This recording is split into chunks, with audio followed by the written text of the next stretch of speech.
Go. President Theodore Roosevelt. What do you think whenever I say his name? Do you think of him as his self-described bull moose?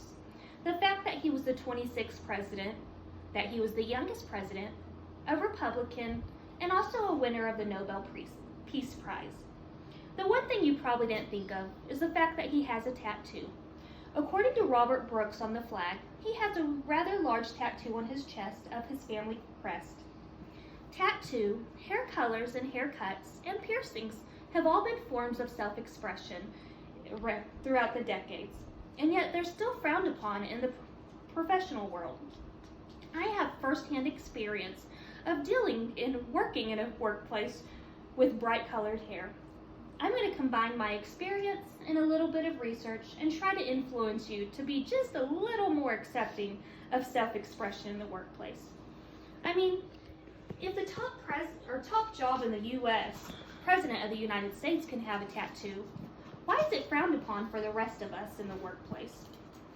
So first I have a little icebreaker called Tattoo or Not, and again this information is by Robert Brooks on the website The Flag. So political figure Winston Churchill. We have famous inventor Thomas Edison, George Orwell, the author. Of course, we talked about Teddy Roosevelt, R.H. Macy, who founded the Macy's department store, and President Andrew Jackson. If you guessed that all these people had tattoos, you would be correct. As I stated, I've worked in two very different environments that had two very different work codes and dress codes. The first one was just a small mom and pop restaurant in a small town. They really didn't have a dress code other than please wear clothes and don't wear a logo of a competition. There I went through for many years of having bright colored hair. I had a following of customers knowing me as the pink-haired girl. I even had a boy one time in Walmart tug on his mother's shirt, saying, "Look, there's the pink-haired girl. Can we go eat there tonight?" Despite my pink hair, I was able to start as a waitress.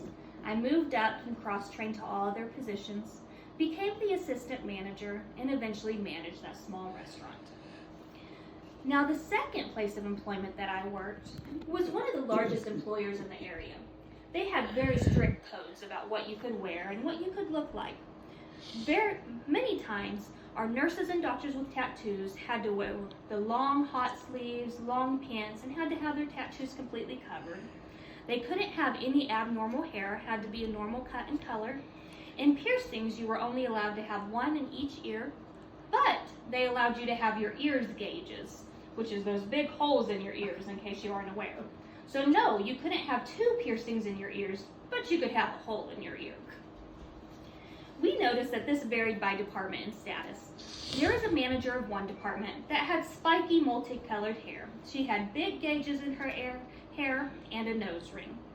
And yet I know a girl in another department that dyed her hair red, and she had to go change it the next day because it was too vibrant, and red wasn't a natural color. Working on the Employee Satisfaction Committee, a common occurrence was people speaking out against for self-expression in the workplace, against the policy they had. But yet they never changed this policy.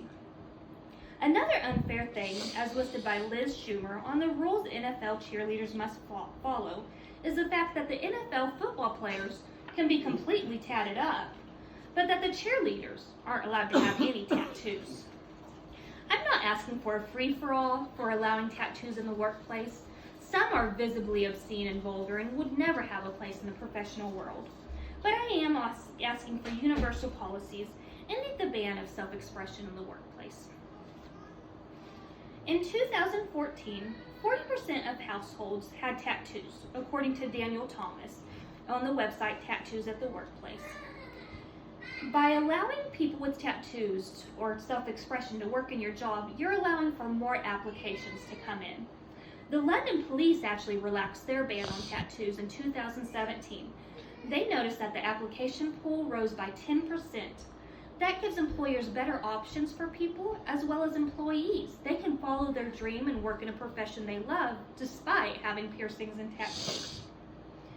Michaela Lake on the website How Body Mod is Affecting Careers says that people who are allowed to show self-expression in the workplace tend to be happier and are willing to work harder for their employers. laws preventing the discrimination against age, gender, and religion, but we have nothing protecting how you decorate your body in the workplace. Creativity and out-of-the-box thinking should really be encouraged in the workplace. That's what helps businesses thrive and move forward into the future. I mean, heck, we even allow our military to wear tattoos. According to the Moose Tattoos, the Army is allowed to have tattoos now from the neck down and the wrists up. The Marines have to have their tattoos covered by their uniform, with the exception of they're allowed 4 tattoos outside of their uniform. They just have to be small enough to cover by your hand. The Navy says you may not have any full sleeve tattoos or hand tattoos, but anything else is fair game. And the Air Force says no neck and no head tattoos, but again, anything else is okay.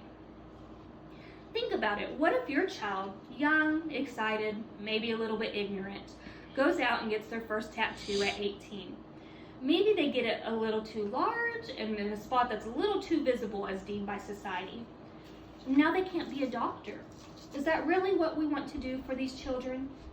We have come so far as a society and more progressive.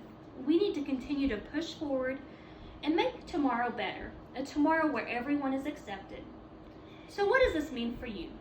I'm just asking that maybe you give that pink-haired waitress a chance. Maybe you use that nurse's tattoo as a talking point. You speak up for your pierced coworker, explaining that their piercings don't affect their work ethic. Changes in society move very slowly, but to build a better future, an all-inclusive future, it begins with you. Very